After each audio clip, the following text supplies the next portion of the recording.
have to say, the closing report made for a very interesting read. It's a very all-encompassing report.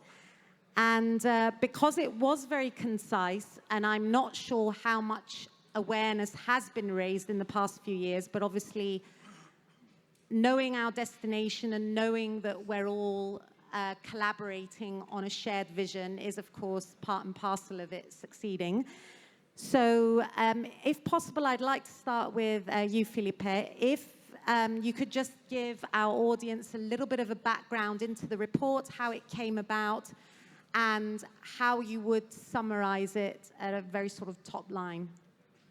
Sure, I'm conscious that we're counting down from 29 minutes and all of us need to talk. Okay, highlights. It was an EU-funded project, an EU-supported, inspired. There was a very prescribed, participative process. They wanted whoever won that project, that we talked to all the stakeholders and have an emerging vision, an emerging strategy that covers the views of the entire island, let's say. We won it in a competitive tender. I'm very proud that we did. I'm very proud that I was, in fact, the partner in charge of the actual study. And when we were developing a vision for the country, the vision needs to be aspirational, but at the same time needs to be stretching, but also needs to be believable, that's also feasible.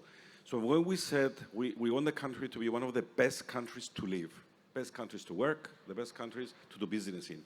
At that time, because we have this tendency of being very self-critical about our capacity to transform, we felt that people were going to be throwing rocks at us.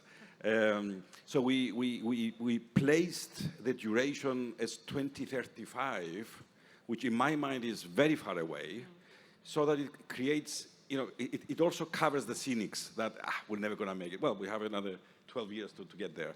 I believe we should really be materializing the vision immediately. I'm very happy that I can see the political system embracing it, the economic factors. So with the vision statement that kills this issue, the country, we need to have a vision. We have a vision. We need to do strategy studies. We've done strategy studies. We need to have a strategic plan. There was a strategic plan, very detailed one, that identified the various pillars, and the whole point of the strategic plan is to be alive. The key pillars of the strategy the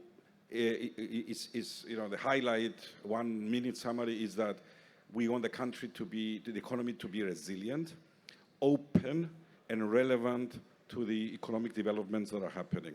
So we want to diversify all sectors, make them more tech-enabled, make them more green, so that we can play our regional space as an economy. Tech hub was identified as one of the key pillars, becoming a tech hub. We were discussing this in 2019, 2020, throughout COVID. Today, I was in another panel coming in, everybody acknowledges that Cyprus is a tech hub, there is an ecosystem, and now the point is about acceleration. The other pillar is energy, renewable energy. We have to have a very strong space as part of the economy, and also to be a center for business to set up a viable substance in Cyprus. And all of that interconnected between them because they're supporting the horizontal reforms that we need to do. I'll stop there. Okay, thank you very much. I think that's a very succinct overview. And like you said, when I think about everything that's evolved in the past decade and all the crises that we've overcome with the resilience that we have in Cyprus and by working collaboratively, I'd say we've got 10 to 15 years, which is obviously a lot of time. So I want to come over to you, Stylianos, because going to the best place in Europe to start, fund, and grow high-tech IT businesses. As a local, you represent a lot of this change and innovation. What generation are you? I was born in 1990. Yeah. I turned actually yesterday 33 years old. Bless, happy birthday. Yeah, thank you. But I think we were having a conversation with Artur the other day, and the tech sector is something that's it's only really been around for a decade anyway. So when I think of the leaps and bounds over the previous decade, how do you feel generally about the overview of these three growth models? So Europe's business and trade hub, leader in sustainability and high-tech capital for Europe. Let's not focus on tech just yet, as an overview. Yes, I think like any ecosystem, any country should focus on the uniqueness of the country. Like Alex, Artur, and some other friends also started an organization, Techisland, and we called Cyprus a tech island because we take the word tech, which stands for the up-and-coming tech ecosystem. I believe we're already a hub, just in its early stage, and also the island life that I think the Cyprus can offer and much quality of life. And as Cypriot, I remember in 2014, I came back to Cyprus from my studies. I had a dilemma, either to stay in the UK or come back. And since then, I've seen tremendous change. Something was happening behind the scenes. We have companies here who have been few years, like also Alexey started 20 years ago, his company, which recently sold for a big amount of money. So I think, yes, and I believe the three things you mentioned, definitely Cyprus can become not just a regional hub, but a hub that can give access to also different continents. For example, you know, like Middle East is a very emerging market. Also, we are closer to the Middle Eastern culture. I always say that we're the only Middle Eastern country in Europe. And yes, and I think we can give access to Middle Eastern companies to Europe and vice versa. And I think the location of Cyprus, it's very strategic. We had also an event recently. We discussed with the former Prime Minister of the Deputy Prime Minister of Ireland, and Ireland focused on their strategic location. And I think Cyprus, unique point, also historically, everyone wanted Cyprus, you know, and yeah, I think we should focus on the unique points of our country.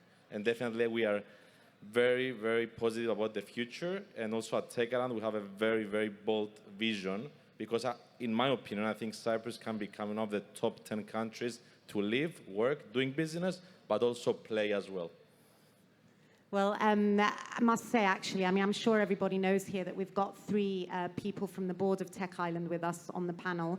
Artur, I'm going to come to you now because I think sort of the top line when you break down the vision, I'm sure there's nobody in this room who would read the report and disagree. It's a very natural progression from where we started.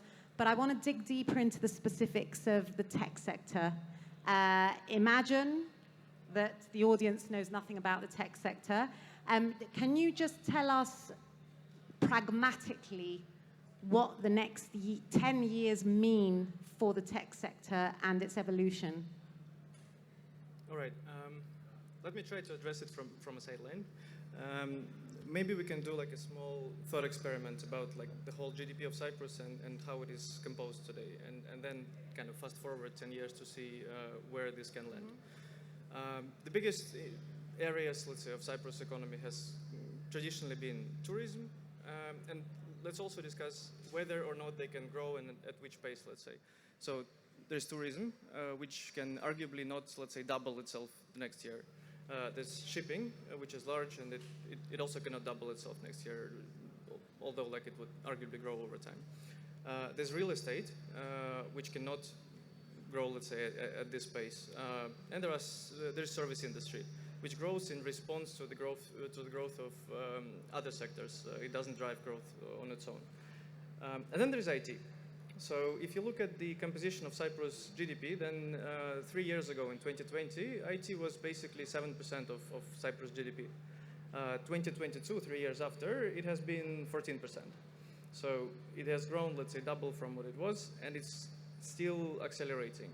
And the reason it has grown, let's say, last year so much is just the amount of people that came to Cyprus to set up businesses. I think we have information from the business facilitation from Ministry of Finance, yeah, that there's been over 1,000 companies that has been registered last year from the IT sector in Cyprus, and around 20,000 people came, including the family members. This year it has accelerated, I think, almost 50% already. So in the first 6 months we had, what, about 14,000 people reported that have received, let's say, their visas in Cyprus. And that's the sector that can double itself over time and contribute more and more in the overall, let's say, economic growth of Cyprus. And the more you think of this, then it becomes kind of an essential part of the whole Vision 2035 or whatever year you're assigned to it. The economic growth, let's say, the fastest potential, like the largest potential for economic growth of Cyprus lies with IT. And then when we talk about vision, I think we can talk about what can contribute to this. And it comes down to attracting talent and retaining, let's say, talent and businesses on the island. And a lot can be said in like what can be done about that. There's a huge support from the government, and I think we all feel this, and it's been super supportive for the ecosystem. That's the reason it has grown so much last year. What's happening now is, let's say, I think the huge emphasis in the short term is in new legislation for naturalization for high-skilled talent, because Cyprus is essentially in competition with all other countries in Europe and in the broader economic region, because everyone wants IT business, because everyone sees pretty much the same sort of GDP composition and the same potential, let's say, to grow. So a lot is happening in Germany, a lot is happening in the UK, Portugal has been very successful, UAE as well. And Cyprus has been really outperforming, let's say, for the last year, the ecosystem, and a lot, I guess, will be done. So naturalization plays a big part, but then a lot has to do with infrastructure, and probably Alexey would know from his first-hand experience a lot on this. Do you want to comment on what can be done? Thank you. I mean, it's amazing, really, because you don't think about it, but the tech sector is intertwined with every other sector, so it's pivotal to the vision either way. Alexey, you are very involved in the community. You're also involved in philanthropy. You are very passionate about this growth and this upward trajectory, staying focused on our needs. And as Artur said, obviously, we're going to have needs over the next decade with all this expansion and evolution. How are you experiencing the change, and what would you like to see us all do collectively, private sector, public sector, to move towards the right direction? Hello, everybody. You know, like, about vision. Vision is like very far away, yes, and what should be done. And you know, like a few years ago, actually, like Stylianos, like when we sit, we were thinking what should be done. And our vision was that the IT sector will become a biggest contributor to GDP. And actually it was, as explained, like it's only sector which can grow double in 2 years. Nothing else is possible, because you cannot build more hotels, you cannot build more ships, you cannot do more business like that, more easy. And then, just 2 years ago, we actually was telling about, like, I tell you, there's not enough capacity of the apartments in the cities, and they tell, no, we're okay. 6 months after, we was run out of apartments, and people said, oh, we have a problem. Like. And this, you know, like, vision is connected to the challenges, and challenges which we face during these years, we don't know even yet. But challenges which we face now, this we can answer. And the challenge which we have now is the schooling. Like, to relocate so much amount of people, you need a school. And basically, like, during this time, there's only one school was built, big one, is Island School during this time. But we are missing another 5 or 6 schools in Cyprus, because schooling is very important, not only for the existing moment, but for the future of the country. This is about, again, we go back to the vision, like, because you cannot have a proper vision without education, without proper education, especially in the ICT sector as well. And then, okay, we go back to the housing. Cyprus, during the COVID, don't build nothing, because everybody was on stop. And before that, the focus of the developer was high-end development, which is not actually needed so much when you need to bring here, not the high-Q company, just 20 people. When you're planning to bring 400, you actually need affordable housing. You need 100 apartments which were available on the market, and they was not there. They will start to build them now, but again, we are late. Another big problem which we have is infrastructure. Infrastructure not only about housing and everything, but even road infrastructure. Do you have actually a plan how we upgrade the road infrastructure in the next 10 years. How we started. Maybe I'm already late for that, which I believe is actually the case, especially when you see some roundabouts during the peak hours in Nicosia and Limassol. And this all coming, challenges, vision is there. We have a vision, but the challenges we don't know. But we have now some which we can actually start to develop now. And this important step which really should happen. We have a really good discussion with the government about that just recently. And here, there's some problems which need to be addressed immediately. But I believe with the vision of 2035, we have to actually create the challenges of 2035 and work them together. This is what we have to do. Thank you very much. Yeah, I agree. I mean, I'm in real estate, and the great thing about this conversation is that it's the conversation we're having as well. You know, the developers need more incentives so that they can do the affordable housing. They need to be able to afford the land. So everyone's on the same page, which is great. And the challenges, that's where we need to focus. And actually, the report does talk about planning, coordination, collaboration, and quality. So those 4 words actually jumped out at me at the report, because that's where I realized the weakness could turn into a strength. I think it would be really great if we can open the floor to questions, because I know that there's a lot of people who would want to talk to you. But before we do, just a few closing remarks. From your standpoint, Filipe, how do you feel that your sector is going to make these implementations? Because that's the key, it's implementation. Are there things that you are working on heavily towards succeeding in these next steps towards the vision? Thank you, Sofia. I think from my perspective, it's important to maintain clarity on 3 things. The one is, as Alex is saying, we need to focus on action. We need to be proactive in the infrastructure, in bringing horizontal reforms, bringing up upskilling, education, road infrastructure, and everything else that is a supporting mechanism to everything we're talking about. So those are, we're already late. We need to act with a sense of urgency, because we've been very successful in attracting attention. Supporting mechanisms and infrastructure need to come up to speed. The other message is that although here we're talking about the tech space, representing the overall strategy for the economy, it's important to understand that we need a whole strategy for the country which taps into the interdependencies.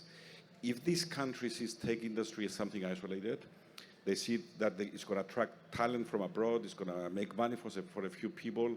The entire government needs to facilitate it, but the wealth created does not come into the rest of the country. It's not going to really fulfill the huge potential that it has. The vision is that it's a huge pillar for all of us, together with energy, together with other business hub ideas. And it's going to help the digitalization of the entire country, and it will propel in a very interconnected way the creation of new wealth with the citizens in the center of the whole thing. So we have a responsibility to enable the attraction of talent. We have a responsibility as private sector, public sector, academia, and startup community, and all the individual entrepreneurs, investment bankers, venture capitalists, all of us to come together. So my sector and myself personally have a duty to act collaboratively as an ecosystem and create the conditions for a self-fueling ecosystem that will really accelerate and enlarge the potential that we are talking about. So I'm sticking with accelerating processes and digitization as the top 2, and then, of course, infrastructure to support all of this change, apart from, obviously, collaboration and implementation. But I don't know if anybody is sending any questions through to Slido. Do you have any closing remarks, or should we go to questions? Okay, so, Alex, yeah. You know, we actually also discussed this during the preparation. Cyprus have to put a small target, which is small and big in the same time. And the target was, during the last 3 years, Cyprus was attract more or less 10,000 high-quality specialists to the country a year, plus family members. If you put as a target that Cyprus have to bring next 10 or 12 years, 10,000 people extra, high quality, and manage to retain them, give them quality of life, give them support to stay here. The Cyprus today, in Cyprus 2035, will be completely different. 10,000 every year? Yes, every year. Well, and I mean, because we rave about the quality of life, so we definitely have to deliver. When people finally get here, it has to be a well-oiled machine. Okay, so question one, what's the government doing to retain all the talent that moved to Cyprus over the last year? EU states are loosening citizenship rules. Germany will Cyprus too. Yeah. Go ahead, yeah. Okay, I can answer that because we was working very closely on a new naturalization legislation. And new naturalization legislation actually was announced in November 2021 together with the government, with the previous government.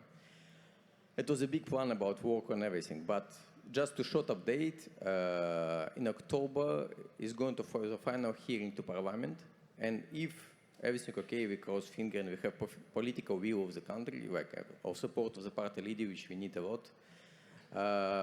We hope the new naturalization legislation will pass before end of the year, where the people, high quality specialists, who live in Cyprus 4 years, 270 days a year, and learn Greek to be B1, they will manage to apply for passport. And this is not a unique example worldwide, and even in Europe, we have some countries who is doing this, is Finland, Germany, Netherlands, Portugal, and some other countries. And Cyprus, this is very important pillar of that. For us, was a 3 main pillars when we actually start the program in 2021. First one is the rights for spouse wives to work. Second one is a tax incentive for employees.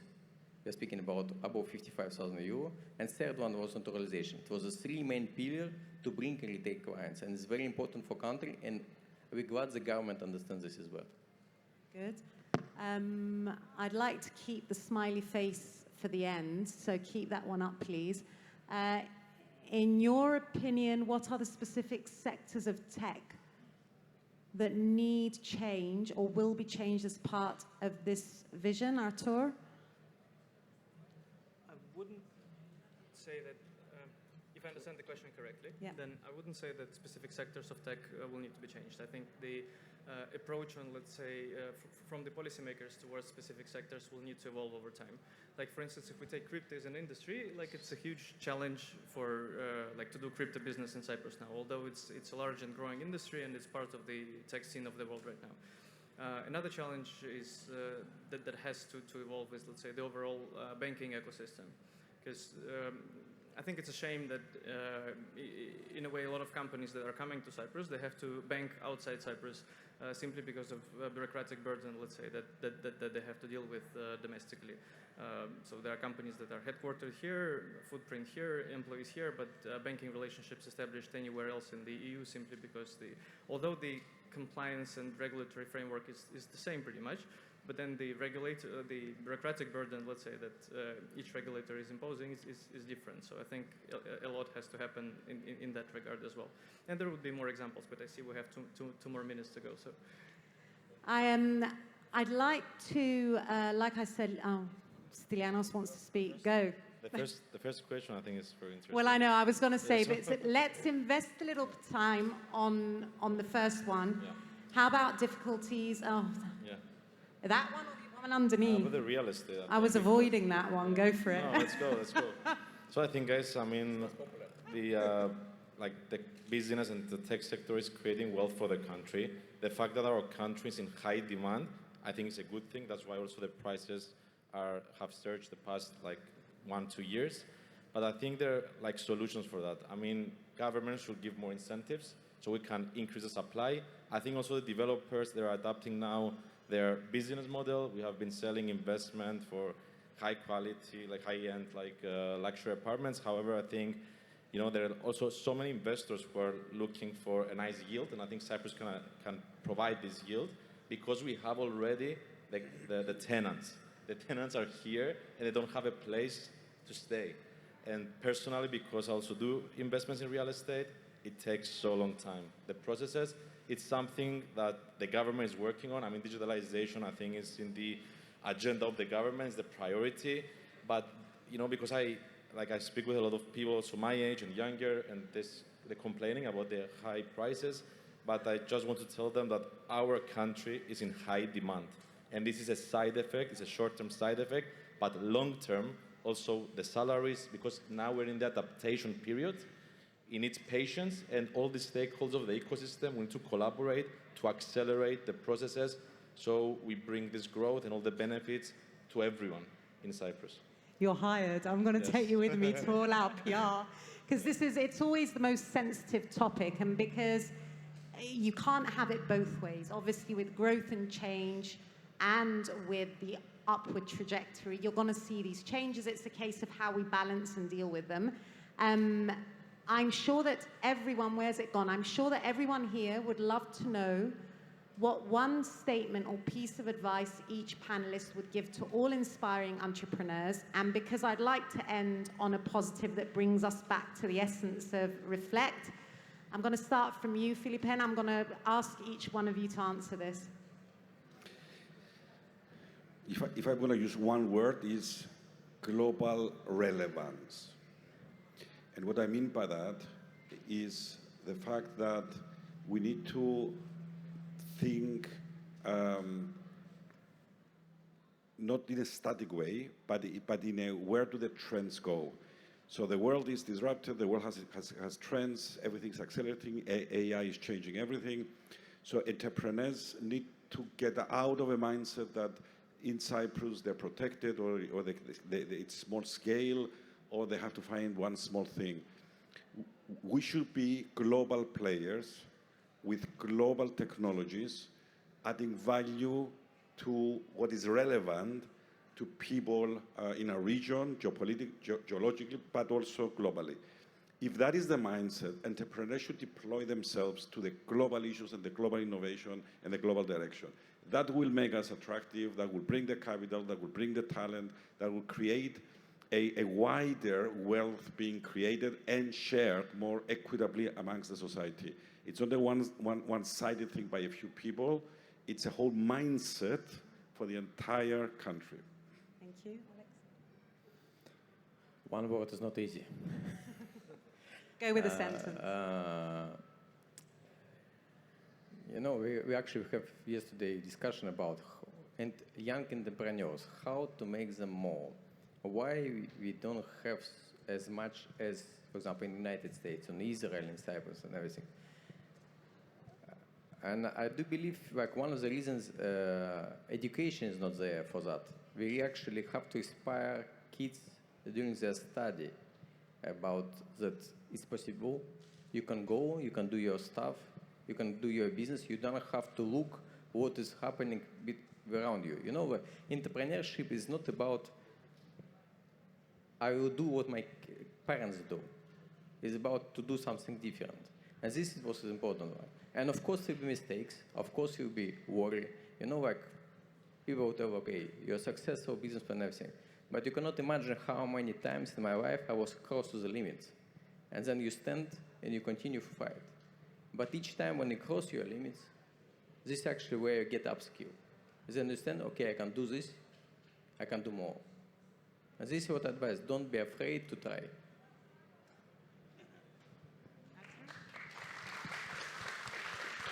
I love it's a running theme with entrepreneurs to sort of embrace failure, try, and just get up and try again. Artur? I think I would try to build up on what Alexey has said. Don't be afraid to try, but then make use of the community around you because you're not alone. Cyprus, you know, like I travel a lot, and I see different IT communities in different countries, and my impression is that Cyprus is really almost unique now in terms of how boiling the community is and how dense the amount of businesses, let's say, within population has become right now.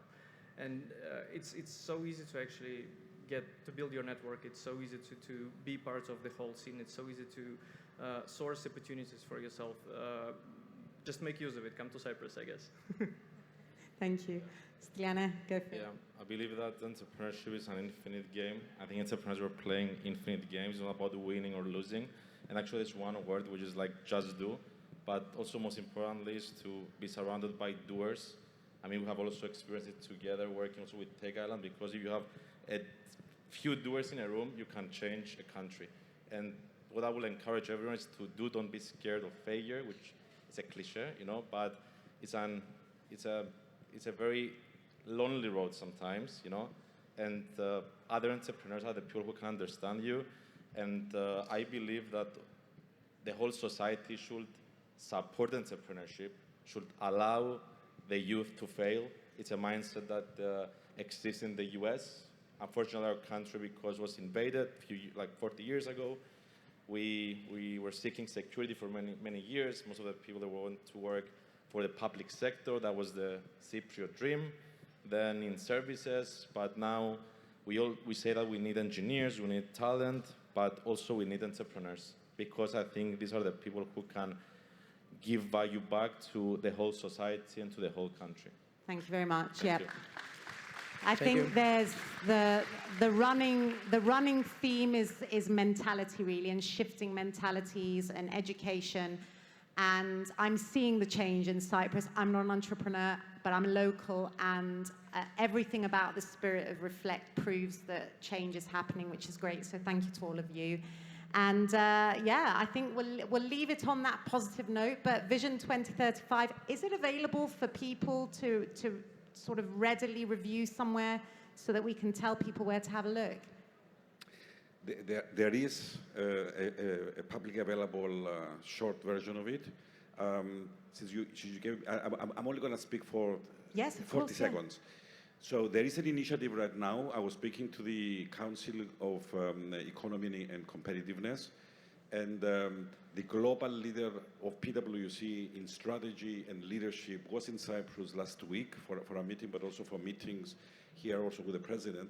And on a totally pro bono basis, we're all interested to support the country prioritize against that vision, and for the council to again drive that coordination of the ecosystem. So there's activity happening right now on how to adjust the prioritization, and also there is an infrastructure at the government level to create more capacity to address the horizontal coordination of the ministries towards the implementation of the practical stuff that we're talking about. I would like to share something that for me was very inspiring. Blair Shepard, when he came to Cyprus, he came very much a believer about Cyprus' potential. I think here we can talk about the Cyprus potential, and it's self-serving. We are Cypriots, so we have already invested in Cyprus. But for somebody who comes from a US global perspective and says, Cyprus has the opportunity, you know, Singapore meets Ireland. It's one of the 5 or 6 countries in the world with the huge potential right now. He came to the country, we threw all the problems that we have at him, and had a meeting last night, a virtual meeting from the US. He was already connecting investors and everything. And he said, you know what, my key takeaway from Cyprus is my excitement of potential was actually understated. I now believe even more of what a huge potential Cyprus has. So we can sit here and talk, but if people who can choose any country and look at the globe strategically and understand trends tell us of the potential, then everything we're talking about is about enabling that and believing in the potential. So we have a lot of work to do, and there is a great sense of urgency to get there. Thank you, everyone. Thank you very much for all the great work you do as well. Doers United.